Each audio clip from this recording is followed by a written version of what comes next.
So here we are in week 5 of our Lenten journey to the cross. The word is trouble. Jesus would say, "Now my soul is troubled." I wonder what is troubling your soul today. I wonder if maybe we could think more clearly about this word in light of the late John Lewis's usage about good trouble. The art this week is by Steve Prince, who considers himself an art evangelist. He takes seriously the stories of faith and the real-time settings that we find ourselves in.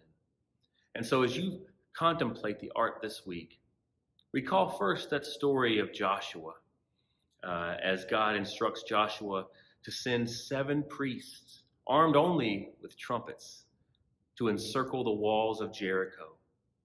And God declares that on the 7th day, that wall will start to crack and eventually fall. Well, that is certainly depicted here in the art, as we have 7 figures encircling a fortified wall. Now, at the top of the wall, you'll see 2 armed guards who don't seem to pay these figures any mind. What danger could they be to them there with their heavy guns in the tall towers? You do see searchlights that are looking for potential intruders to the city. And the searchlights point out 3 angels. 2 of them are flying in opposite directions, but one of them seems to be falling as if it had been shot by an armed guard.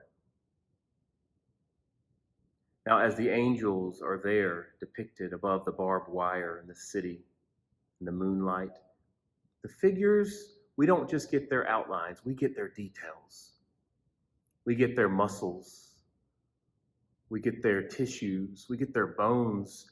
And from the depths of each figure, 7 in all, from the depths of them, we get this utterance or this cry. And pay attention to where it's coming from the mouth or the lips, from the throat, from the hands or the arms, from the heart, even from the gut. Each figure is uttering, is crying, is wailing. It's wailing. That's all they have. And it's clear in the art that this is a cry that comes from the very depths of who they are.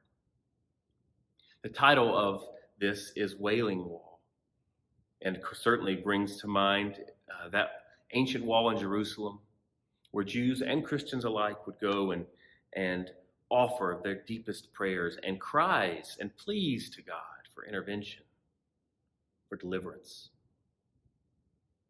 This week, I hope this art can be something you sit with.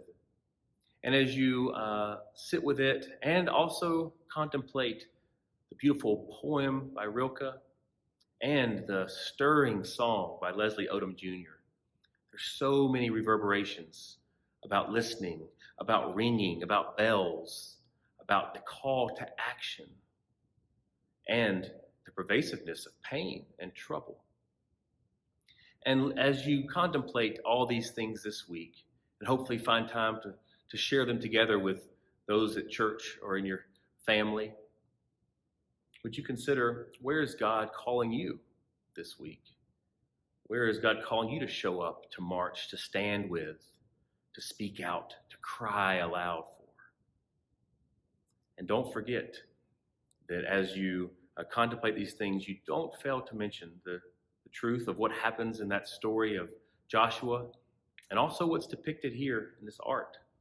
For if you look here at the very bottom, a crack in the foundation has emerged.